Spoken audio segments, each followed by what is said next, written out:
कश्मीर, लद्दाख, हिमाचल।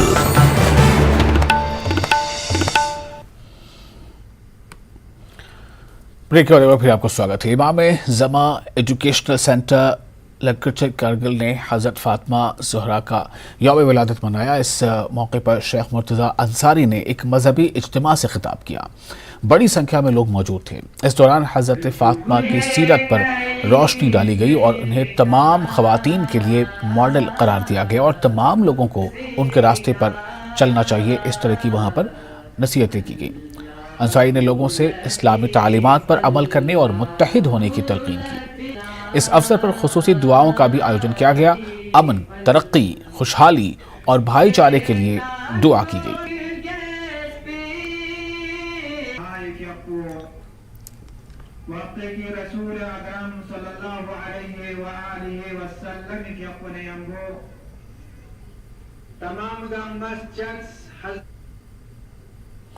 नेहरू युवा केंद्र लेह ने national youth day and week 2023 का आयोजन किया। नेहरू युवा केंद्र लेह ने youth affair and sports government of India के तहत नेशनल यूथ डे मनाया। स्वामी विवेकानंद के यौम पैदाइश के मौके पर नेशनल यूथ डे मनाया गया। जनवरी 1984 में हुकूमत की तरफ से नेशनल यूथ डे के तौर पर करार दिया गया था। इस अवसर पर chief guest deputy commissioner Leh Shrikant Sose थे और डीसी लेह ने इस अवसर पर NYK की तारीफ की।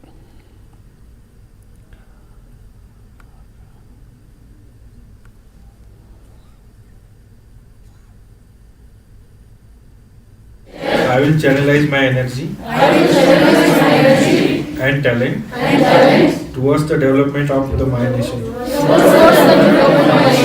I will actively contribute towards the nation building.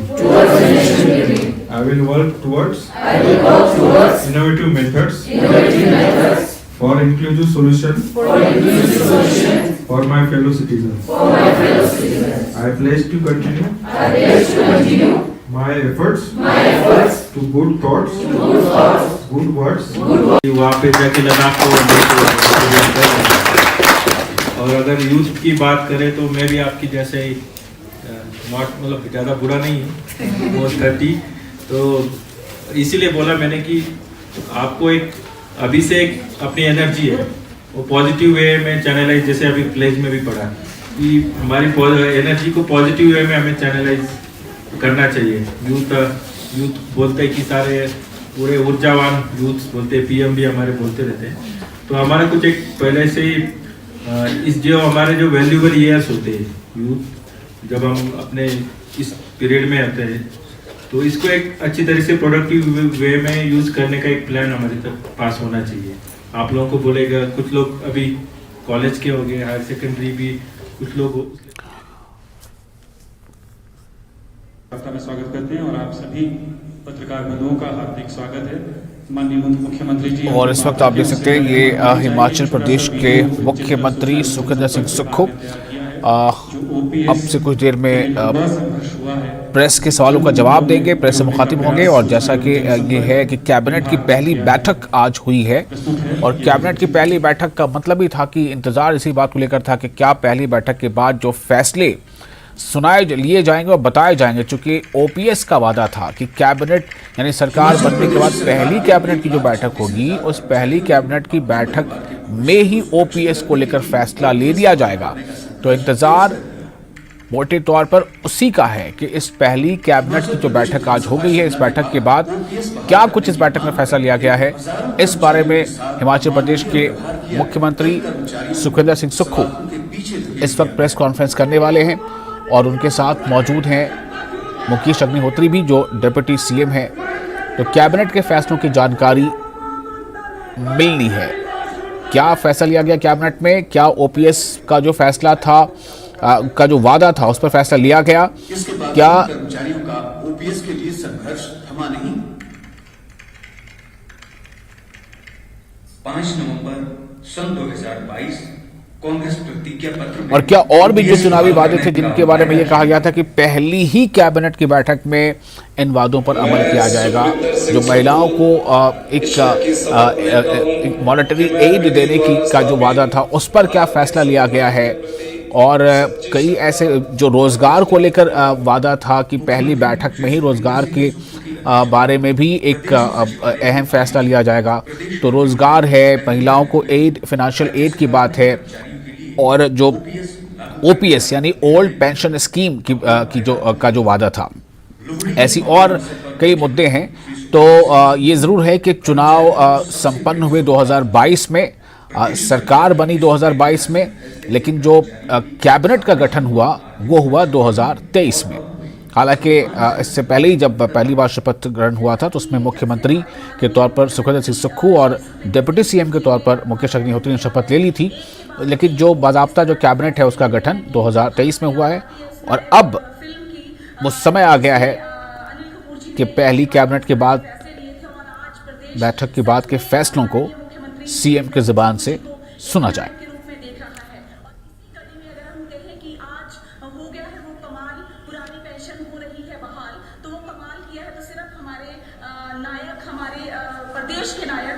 तो इस वक्त जैसा मैंने आपको बताया कि हिमाचल प्रदेश की पहली कैबिनेट की बैठक पूरी हो चुकी है, और पहली कैबिनेट की बैठक के बाद की ये प्रेस कॉन्फ्रेंस है जो सीएम सुखविंदर सिंह सुक्खू खुद उस प्रेस कॉन्फ्रेंस में मौजूद हैं, और उनके साथ हैं डिप्टी सीएम मुकेश अग्निहोत्री और जो अधिकारी भी हैं, तो अब उनके साथ कई सारे। तो अब सवाल ये है कि ये इंतज़ार कितना लंबा होता है जब सीएम सुखविंदर सिंह सुक्खू ये बताएंगे कि पहली कैबिनेट की बैठक आज कैसी रही, और इस पहली कैबिनेट की बैठक में क्या अहम फैसले लिए गए। सबसे बड़ा सवाल जो है वो ओपीएस को लेकर ही है।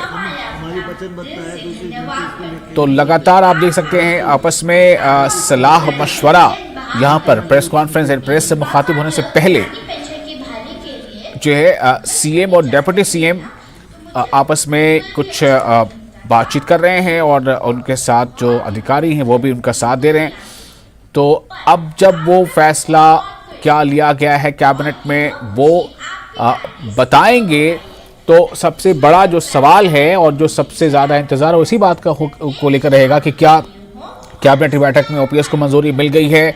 अगर हाँ तो उसकी रूपरेखा क्या होगी, उसकी समय सीमा क्या होगी, उसके साथ क्या शर्तें होंगी, और कब से कब तक के जो कर्मचारी वो इसके बेनिफिशरी होंगे। अगर इसके साथ कुछ बातें हैं तो वो डिटेल जो है यहाँ पर हमें लगता है कि शायद अभी हमें प्रेस कॉन्फ्रेंस में सुनने को मिल जाएगा। हमारे जो जितने भी दर्शक इस वक्त देख रहे हैं हिमाचल प्रदेश के ख़ास तौर से, और बाकी दूसरे भी जो लोग हैं, चूँकि ये जो वादा था कांग्रेस का वो लगातार और ये बहुत प्रमुखता से ये वादा किया जाता रहा था चुनावी प्रचार के दौरान। और जो सियासी पंडित है वो तो ये भी कहते हैं कि जो हिमाचल प्रदेश में जो चुनावी नतीजे आए हैं, इस नतीजे के पीछे की एक बड़ी वजह भी ओपीएस था कहीं ना कहीं। तो अगर ये इतना बड़ा वादा था और इस वादे पर उनको ये समझा जाए कि कांग्रेस को अगर वहाँ पर सत्ता की चाबी मिली है, तो क्या अपने वादे के ऐन मुताबिक क्या हिमाचल की सरकार पहली कैबिनेट के बाद, पहली कैबिनेट में ही जो फैसला उसने लिया है, क्या वो ओपीएस पर फैसला सुनाने जा रही है? क्या वो ये बताने जा रही है कि जी हाँ ओपीएस हम जो है उसकी गारंटी जो हमने दी थी प्रचार के दौरान उसे हम पूरा करने जा रहे हैं? तो बस इंतज़ार है कुछ क्षणों का, और उसके बाद जैसा कि आप देख सकते हैं स्क्रीन पर खुद मौजूद हैं सीएम सुखविंदर सिंह सुक्खू, और उनके साथ डिप्टी सीएम मुकेश अग्निहोत्री भी मौजूद हैं। तो ऐसा समझा जा सकता है कि चूँकि उसकी अपनी एक परंपरा है, तो ये पहली कैबिनेट की बैठक और कैबिनेट की पहली बैठक के बाद का ये प्रेस कॉन्फ्रेंस है, तो थोड़ा सा अभी समय लग रहा है। कुछ वहाँ पर कुछ और कार्यक्रम भी हो रहे हैं, लेकिन जो सबसे बड़ा इंतज़ार, सबसे बड़ा सवाल उसी बात को लेकर है कि ओपीएस का वादा, क्या वादा वफा होता है? चूँकि ओल्ड पेंशन स्कीम ओपीएस ही एक ऐसा मुद्दा था जिस पर दोनों पार्टियों के का अलग अलग कहा जा सकता है कि स्टैंड था चुनावी प्रचार के दौरान। कांग्रेस का स्टैंड कुछ था, और जो मेन पार्टी थी जो उस समय सत्ता में थी बीजेपी, उसका स्टैंड कुछ और था। तो चूंकि ये जो फैसला अभी यहाँ पर होगा, इसके बहुत दूरगामी नताइज हो सकते हैं, दूरगामी इसका प्रभाव पड़ सकता है दूसरे और राज्यों में होने वाले आगामी चुनावों पर। तो बहुत बड़ा ये एक फैसला। लेकिन जैसा कि इससे पहले लगातार जो सवालात किए जाते रहे हैं सीएम से या डिप्टी सीएम से, तो उन्होंने पहले अपने सवालों के जवाब ये कहते रहे हैं वो कि ओपीएस का वादा और जो भी वादे हमने किए थे वो वादे हम पूरे करेंगे। तो इसलिए आज इस पर पूरी नज़र है दर्शकों की, ख़ास तौर से हिमाचल के जो वासी हैं उनकी, कि सीएम सुक्खू पहली कैबिनेट की बैठक के बाद क्या कहने जा रहे हैं। हमारे माननीय मुख्यमंत्री परमाननीय श्री सुखविंदर सिंह सुक्खू जी से अपनी बात रखने के लिए माननीय मुख्यमंत्री महोदय। माननीय उप मुख्यमंत्री महोदय मुकेश अग्निहोत्री जी, सम्मानित मंत्रीगण, सम्मानित चीफ सेक्रेटरी साहब, अधिकारी वर्ग, हमारे सूचना एवं